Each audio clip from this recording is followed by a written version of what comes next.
Nahuli ko siyang may iba habang nasa ibang bansa ako pero gusto ko pa rin siyang balikan. Alam mo yung feeling na parang perfect ang lahat? Ganun ako noon kasama si Jake. Ako si Emma at ito ang kwento namin. Nasa mid-30s na kami pareho ni Jake nang magsimula ang lahat.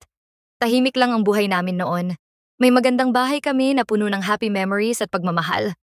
Kapag tinitingnan ko yung mga picture namin sa dingding para bang sine ang buhay namin. Masaya, puno ng adventure at walang kahit anong problema.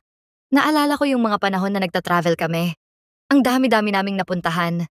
Pati nga yung mga simpleng gabi na magkayakap lang kami sa sofa habang nanonood ng Netflix, sobrang saya na para sa amin.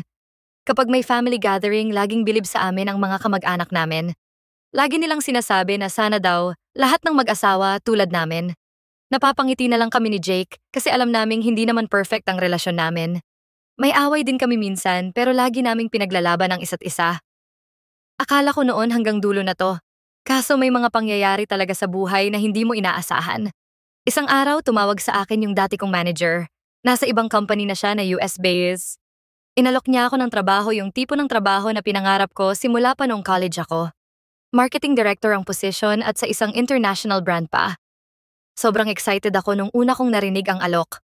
Pagkatapos ng tawag, sinabi ko agad kay Jake ang balita. Nakita ko sa mga mata niya na masaya siya para sa akin pero may halong pag-aalala. Naiintindihan ko naman.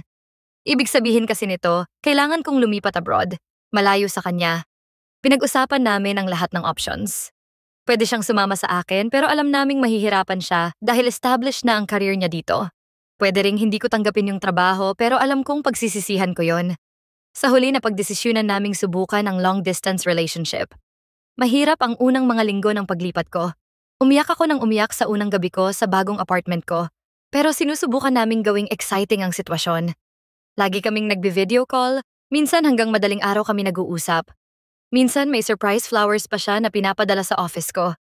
Sa simula okay naman, exciting pa nga eh. Parang mas naa-appreciate namin ang isa't isa. Pero unti-unti naramdaman ko na may nagbabago. Sobrang busy ko sa bagong trabaho. Minsan nakakalimutan ko nang tumawag kay Jake.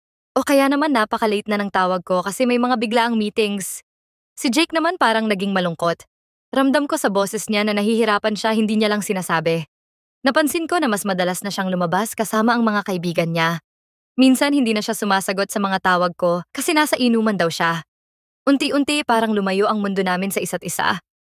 Isang araw habang nagbabrowse ako ng Facebook, may nakita akong pic ng common friend namin. Nasa isang party si Jake at may kasamang babae. Nasa background lang kaya siguro nawala sa isip ng nag-upload. Magkayakap si Jake at yung babae at mukhang masaya sila. Parang binuhusan ako ng malamig na tubig. Tumawag agad ako kay Jake para tanungin kung sino yung babae. Hindi maganda ang naging usapan namin. Nagalit ako at nagalit din siya. Sinabi niyang kaibigan lang daw niya yon pero hindi ako naniniwala. Paano ako maniniwala halos hindi na kami nag-uusap? Natapos ang tawag namin na pareho kaming nagagalit at nasasaktan.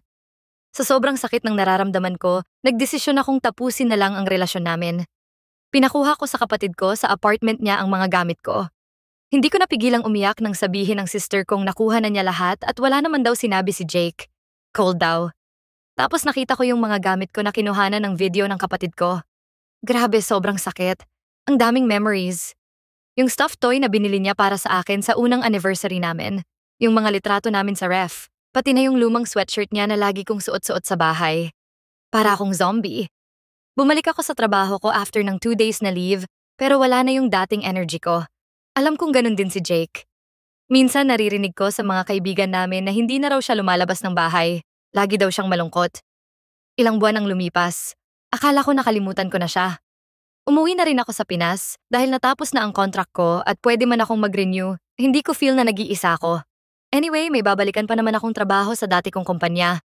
Isang Biyernes ng gabi, pauwi na ako galing overtime nang bigla na lang tumirik ang kotse ko sa gitna ng daan. Grabe ang panik ko. Rush hour pa naman at sunod-sunod ang busina ng mga sasakyan sa likod ko. Tinawagan ko ang mekaniko ko pero hindi daw available. Sa sobrang desperado ko, naisip kong tawagan si Jake. Alam kong malapit lang ang bahay niya.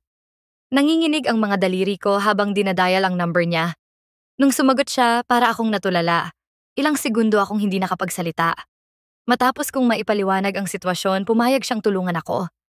Habang hinihintay ko siya, kung ano-ano ang pumapasok sa isip ko. Ano bang sasabihin ko? Paano kung magkainitan kami? Pagdating ni Jake, tahimik lang siya. May kasama siyang tauhan. Tinulak nila ang kotse ko sa gilid ng kalsada. Pinapunta rin daw niya ang mekaniko niya. Habang naghihintay kami, ramdam ko ang tensyon. Gusto kong mag-sorry. Gusto kong yakapin siya, pero hindi ko magawa. Bago umalis si Jake, tinanong niya kung okay lang ba ako. Tumango lang ako. Gusto ko pang sabihin, salamat, miss na miss kita. Pero hindi ko nagawa. One time, tinawagan ako ng mama ko. Miss na daw niya yung cake ni Mami Nene. Nanay ni Jake. May specialty bake shop siya. Kinabahan ako. Alam kong hindi ko kayang harapin si Mami Nene. Lalo na alam kong malungkot siya sa nangyari sa amin ni Jake. Nagpatulong ako sa kaibigan kong umorder ng cake. Pero nung araw ng pick-up, sabi ko, ako na lang ang kukuha since iba naman siguro ang tumatao sa shop mismo. Pagdating ko sa bake shop, nagulat ako nang makita si Jake sa loob. Nang makita niya ako, parang na-freeze kami pareho. Nalaman kong natsempuhan ko lang siya. Dahil lang daw wala ang pinsan niya at yon ang kadalasang cashier. Awkward na nag-usap kami habang inaasikaso niya ang order ko. Gusto kong tanungin kung kumusta na siya, kung maayos ba ang tulog niya, kung masaya ba siya. Pero salamat lang ang nasabi ko. Bago ako umalis, nagsabi siya ng ingat. Simpleng salita, pero sapat na para gustuhin kong mag-imagine ng masasayang ganap. Pero hindi naman niya ako tinext chinat o tinawagan kaya. Doon ko na-realize na kahit gaano kahirap at kahit gaano kasakit, gusto ko pa ring ipaglaban ang pagmamahal namin ni Jake. Kaso parang ayaw niya naman na. Isa pa malay ko ba kung sila pa nung babaeng nakita ko. Kahit pa nga parang hindi naman dahil wala silang kahit anong pic sa social media. Hindi naman ako nagtatanong sa kahit na sino dahil ayokong makarating sa kanya na interesado pa rin ako. Nahihiya ako dahil baka isipin niyang naghahabol ako. One day nakatanggap ako ng invitation sa kasal ng isang common friend namin. Kinuha akong bridesmaid. Sabi nila malas daw tumanggi kaya napilitan akong umuo. Pagdating ko sa venue, nakita ko si Jake sa malayo. Parang tumigil ang mundo ko. Nagkatinginan kami at ramdam ko yung familiar na kilig. Pero nag-iwas din ako ng tingin. Ayokong ma-fall ulit. Sa reception, hindi ko maiwasang mapansin si Jake. Mukhang pumayat siya at malungkot pa rin ang mga mata niya. Ilang beses kaming nagkasalubong pero wala kaming lakas ng loob na mag-usap. Tanguan lang. Sa gitna ng kasayahan, bigla akong napadpad sa garden ng venue. Doon ko nakita si Jake nag-iisa. Lumapit siya sa akin. Grabe yung kaba ko. Nag-hello siya, nag-hi ako. Tapos sabi niya mag-usap daw kami sa ibang lugar. Tumango ako agad. Nagpaalam na kami sa newlyweds. Dinala niya ako sa apartment niya doon sa dati naming place. Alam mo yung pagpasok ko pa lang, sobrang warm na ng dating sa akin. Lahat sa bahay na yon familiar sa akin. Lahat nagpapasaya sa puso ko. Nag-usap kami ng masinsinan. Inamin niya na nahirapan siya ng sobra nung wala ako. Yung babaeng nakita ko, kaibigan lang niya talaga na nagko-comfort sa kanya kasi lasing siya at masama ang loob dahil sa akin. Nagsisisi siya na hindi niya sinabi sa akin kung gaano siya nahihirapan.